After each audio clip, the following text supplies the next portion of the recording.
Hi, everyone, and welcome to KREM 2 News at Noon. I'm Laura Papetti. We appreciate you being with us today. Jen York is working behind the scenes.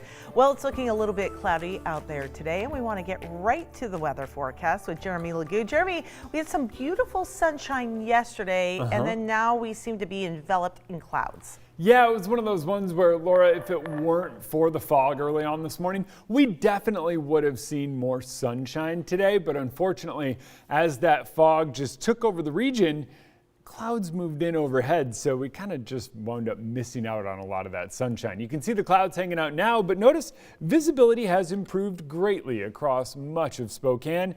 We're at about 7 miles here in town, which is basically clear skies. Tri-Cities now has a little bit of fog, but we're going to keep an eye on visibility here for the next little while. Tomorrow could see some more foggy issues.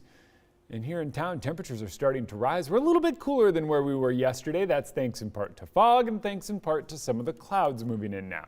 As we scoot through the day, expect those clouds to stick around. We'll see those kind of slide their way in from the north and the west, and that will continue to be the case as we head into the afternoon. Overnight tonight, that says we're going to get something. I don't really think so. I think that's another push of a little bit of fog. And then as we make our way into Thursday, that's where we could wind up seeing a little moisture, but most of that once again stays out of the inland northwest, just with the nature of how this whole weather pattern shift has taken place. It's a complicated one. I'll walk you through it in our full forecast so you know exactly what to expect. Just know today we're in the mid 30s, maybe a peak of sun, and then cooling down overnight once again, Laura. All right, my friend, thank you. Well, it is 12:02 right now. Today, Washington is moving forward in the COVID-19 vaccination distribution process. We are currently in what's called Phase 1B, Tier 1, and it means anyone 65 years and older can get the vaccine. It also applies to anyone 50 years and older living in a multi-generational home. So now the question remains, where can people get it? Well, here we go. The Spokane Arena will turn into Spokane County's first mass vaccination site. The arena was previously used for COVID testing. Governor Inslee says the goal is to eventually give out 45,000 vaccinations a day statewide. And let's face it, the only way we're going to get on the other side of this health pandemic is when we get 75 to 80% of our community vaccinated.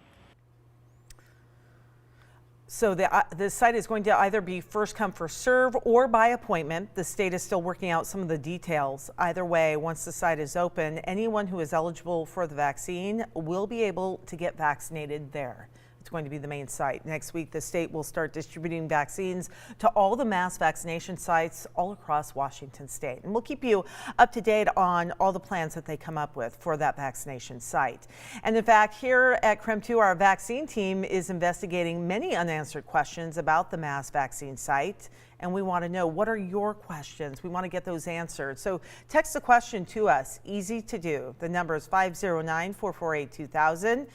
And you can see them get answered right here on KREM 2 News. We'll keep you up to date. All right. Washington is enlisting the help of private businesses to speed up the rollout of the COVID-19 vaccine. It is partnering with Seattle-based companies like Starbucks, Costco, and Microsoft. Just did the math and figured out at this rate of vaccinations, it's going to take 6, 7, 8 years for this country to get vaccinated. And we can't think that's an acceptable pace. Starbucks is helping with logistics and distribution, Microsoft with data expertise. It is also offering up its Redmond campus as a mass vaccination site. And Kaiser Permanente is set to help with the healthcare aspects. So thank you to them, all of them, for trying to get this rolled out as quickly as possible. As the new vaccine rollout gets underway, some people ask how long it takes before we start to see a difference in some of the numbers. Nicole Hernandez asked experts at the Spokane Regional Health District.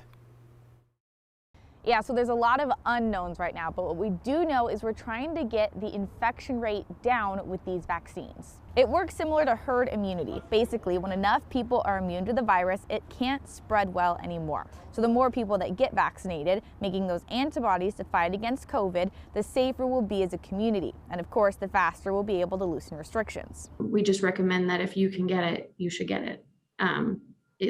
Do your part and increase the percentage of people covered so that we can get to that level, whatever it may be, quickly. So I want to give you a breakdown of our local numbers here. So I have this pile of M&Ms. Let's pretend these M&Ms represent the population of Spokane County. So right now in Spokane County, we have just enough vaccines to vaccinate 6% of our population, 32,000 vaccines as of January 9th. You can see we still have a lot more people that need to be vaccinated. Of course, some people have had COVID-19 already. Doctors think that those people will have antibodies for about 3 months after infection. They're asking that people in that 3-month period wait a bit to get the vaccine. Washington State's goal is to have everyone in the 1A and 1B categories vaccinated by early March, that being all of the more at-risk people. That might seem like a long time, but as months go by, we should get better at distributing and giving out vaccines. In the meantime, though, the health district says that it's super important that we continue following those COVID-19 guidelines like wearing masks and social distancing. In Spokane, I'm Nicole Hernandez. Nicole, appreciate the update. 12:06.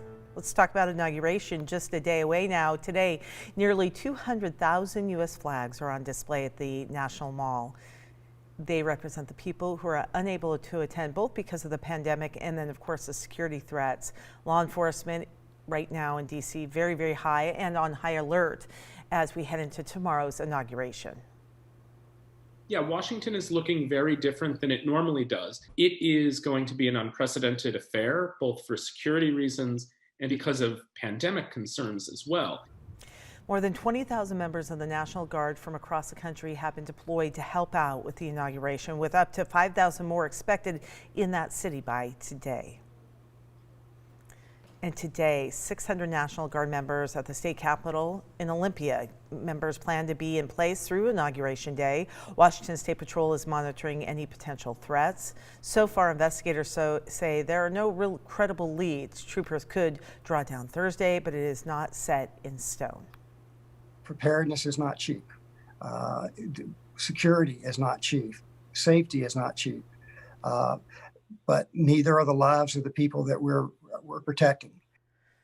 Troopers arrested 2 people last week during a protest. However, they do not report any further problems at this point. They add they are looking into citing people who stormed the governor's mansion 2 weeks ago. President-elect Joe Biden will be sworn in on the west front of the U.S. Capitol by noon. After that, he'll take part in what's called pass and review on the east front of the Capitol. This is a long-standing military tradition that represents a peaceful transition of power. Every branch of the military will be there, and then President-elect Biden will go to Arlington National Cemetery, where he will lay a wreath on the tomb of the unknown soldier. Because of the pandemic, this year's parade, however, will be virtual as a nationwide celebration of America's heroes. The day will then wrap up with a televised show called Celebrating America, hosted by Tom Hanks. And you can watch it, that's right here on KREM 2. Today is President Trump's final day in the White House. He is expected to spend his final full day issuing pardons. Experts say he could issue up to 100. As of now, he is not expected to pardon himself.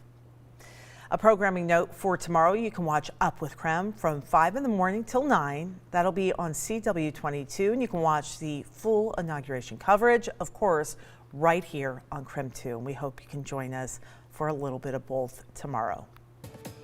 12:09 right now. Let's take a look at our local headlines. Overnight, a cyber attack has been reported impacting phones and emails for the Okanagan County government.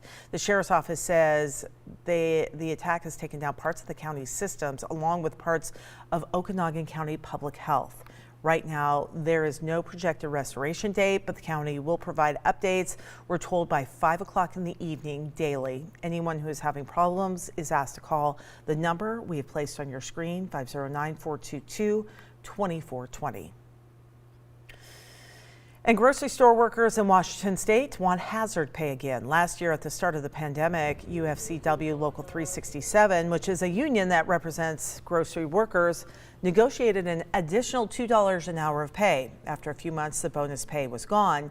The union has since been driving a digital billboard truck around several stores they represent, and they're also requesting that more safety measures be put in place, including the protection of workers from unruly customers. And we've seen some have some issues. Many customers have a negative attitude about wearing masks. They have a negative attitude about keeping their distance. And we're calling our employers to ensure that our stores are safe. And in a statement, Kroger says they've invested $1.3 billion in health and safety measures for their employees, and that all managers and supervisors are supposed to deal with any customers who are not complying with wearing a mask. Kroger did not comment on why hazard pay was removed or if indeed it will come back. All right, taking a look at sports. Washington State right tackle Abraham Lucas is returning to the Cougs for his redshirt senior season instead of declaring for the draft. He was selected to the Pac-12 second team for the third straight season after starting all 4 of WSU's games, and he's played every game for the Cougs in the last 3 seasons.